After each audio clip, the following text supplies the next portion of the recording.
Student कैसे हैं आप लोग। उम्मीद करता हूँ सभी प्यारे स्टूडेंट अच्छे होंगे। तो फाइनली स्टूडेंट्स बात करेंगे अपन इस वीडियो में आपकी कक्षा 9वीं अर्धवार्षिक परीक्षा 2025-26 class 9th half yearly examination 2025-26, ठीक है। और सब्जेक्ट है अपनी यहाँ पे सामाजिक विज्ञान यानी सोशल साइंस का जो क्वेश्चन पेपर आपका ये होने वाला है आपका यहाँ पे कब 24 नवंबर, ठीक है। जो मंडे को आपका जो पेपर है तो उसका संपूर्ण सॉल्यूशन अपन यहाँ पे कवर करेंगे, ठीक है। और यहाँ पे चैनल पे पहली बार है तो यार चैनल को जरूर सब्सक्राइब कर लेना और एग्जाम से पहले एक बार कंप्लीट वीडियो देख के जाना। आपको पूर्णांक आप सभी को पता है कि 70 अंक है और कुल प्रश्नों की संख्या यहाँ पे आपकी 20 रहेगी, ठीक है। तो देखिएगा यहाँ पे प्रश्नों की बात कर लेते हैं, किस तरीके से प्रश्न है और उनके आंसर आपको किस तरीके से करने हैं। देखिए सबसे पहले आपके वस्तुनिष्ठ प्रश्न आते हैं, ऑब्जेक्टिव टाइप क्वेश्चंस, ठीक है। जिसमें देखो पहला प्रश्न है यहाँ पे, पहला प्रश्न क्या बोल रहा है कि गांधी जी तथा डॉक्टर अंबेडकर के बीच पूना पैक्ट हुआ, ठीक है। तो गांधी जी तथा डॉक्टर अंबेडकर के बीच जो पूना पैक्ट का जो समझौता हुआ था ना वो कब हुआ था, यानी कौन सी सन में हुआ था। तो स्टूडेंट्स इसका राइट आंसर जो है ना आपको द वाला ऑप्शन कर लेना है, 1932 यानी 1932 में जो है ना ये समझौता हुआ था पूना पैक्ट वाला, ठीक है। तो इसमें डी वाला ऑप्शन, इंग्लिश मीडियम वाले डी वाले ऑप्शन को करेंगे क्योंकि आपको पता है आपका पेपर जो है वो दोनों लैंग्वेज में आता है, हिंदी और इंग्लिश में, कि the Poona pact between Gandhi ji and doctor Ambedkar took place in, यहाँ पे हो जाएगा डी वाला ऑप्शन, ठीक है। फिर नेक्स्ट क्वेश्चन है समूह 77 में कौन से देश संगठित हैं, ठीक है। तो यहाँ पे मतलब कौन से देश संगठित हैं वो आपको यहाँ पे बताने, यानी कि विकासशील देश, ठीक है। तो यहाँ पे हो जाएगा आपका ए वाला ऑप्शन विकासशील देश, ठीक है, डेवलपिंग कंट्रीज। ए वाला जो ऑप्शन है ना ये आपका राइट हो जाएगा, ठीक है। फिर यहाँ पे थर्ड क्वेश्चन है स्पिनिंग जेनी का आविष्कार किसने किया, ठीक है। तो स्पिनिंग जो जेनी था ना उसका आविष्कार किसने किया वो आपको यहाँ पे बताना है। तो इसका हो जाएगा आपका जेम्स हारग्रीव्स, ठीक है। बे वाला जो ऑप्शन है ना ये आपका इसमें राइट होगा, ठीक है, जेम्स हारग्रीव्स, ठीक है, ये हो जाएगा इसका राइट आंसर। और प्रश्न मैंने आपको पिछले वीडियोज में बताया था, अगर आप लोगों ने अपने 9th क्लास वाला अगर ये बैच परचेज किया है तो इसमें जो है आपको ऑल सब्जेक्ट्स के क्वेश्चन आंसर विद सॉल्यूशन मिलते हैं। मैं यहाँ पे साइंस सब्जेक्ट का आपको दिखाता हूँ कितने % जो है इसमें अपने एप्लीकेशन में से क्वेश्चन आए थे। आप लोग देख सकते हो जब आप बैच को परचेज करते हो तो आपके सामने कुछ इस तरीके की PDF ओपन होती है एप्लीकेशन में। उसमें देखो साइंस के क्वेश्चन आंसर इस तरीके से लिखा था। प्रश्न पहला था उसमें कि अधातु तत्व की पहचान करो, और ये प्रश्न आपके पेपर में भी आया था, ठीक है। इसका उत्तर आपको बी वाला करना था, हाइड्रोजन, ठीक है। प्रश्न क्रमांक चेंज हो सकता है लेकिन क्वेश्चन आपको लगभग मिले थे, ठीक है।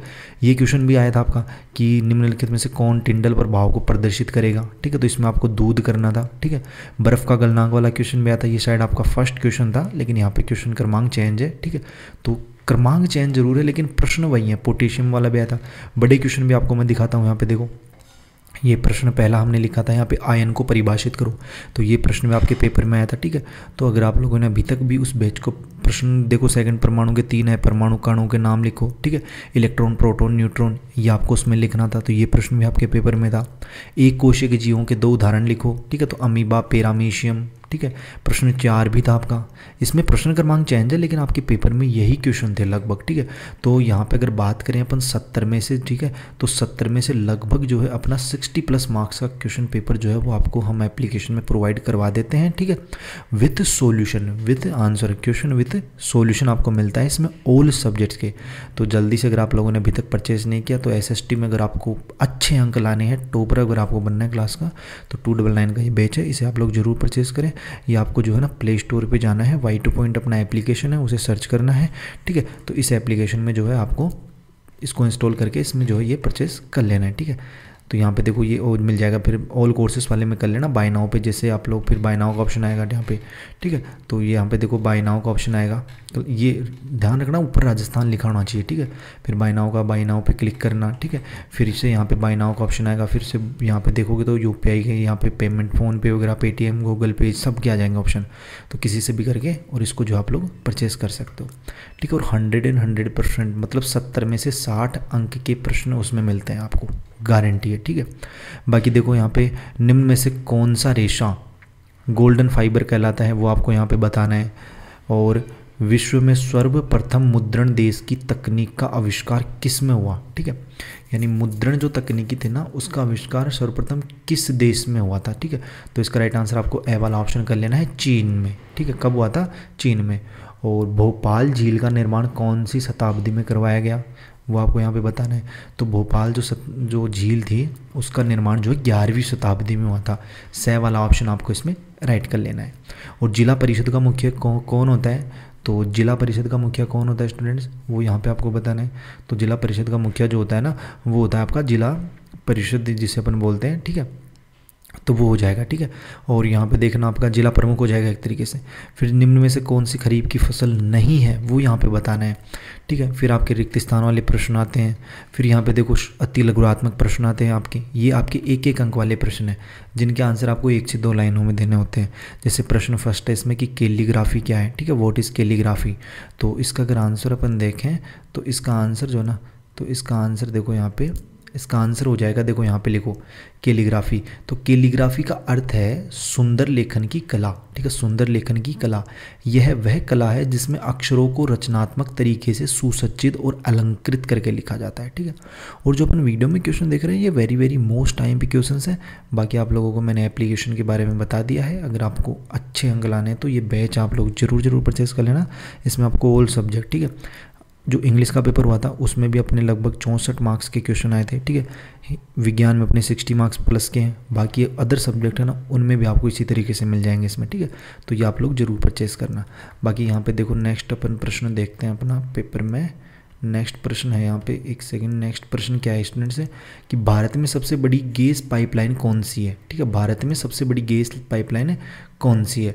तो यहाँ पे देखो भारत में सबसे बड़ी गैस पाइपलाइन कौन सी है, तो भारत की सबसे बड़ी गैस पाइपलाइन यहाँ पे हजीरा विजयपुर जगदीशपुर, ठीक है, गैस पाइपलाइन है।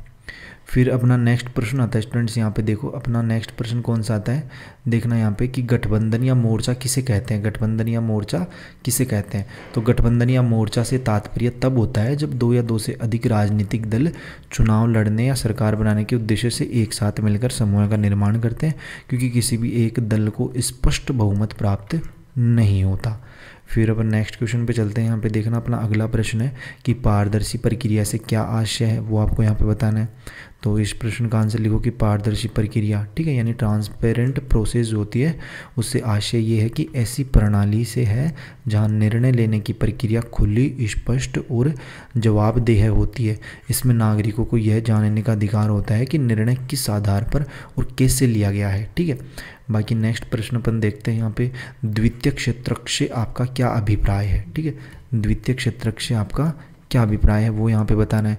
तो इसमें लिख लो द्वितीय क्षेत्र यानी सेकेंडरी जो सेक्टर होता है ना, उसका मतलब ये है कि अर्थव्यवस्था का वह क्षेत्र है जहाँ प्राकृतिक उत्पादों को विनिर्माण, ठीक है, विनिर्माण प्रणाली के माध्यम से अन्य रूपों में बदला जाता है। इसे औद्योगिक क्षेत्र भी कहते हैं।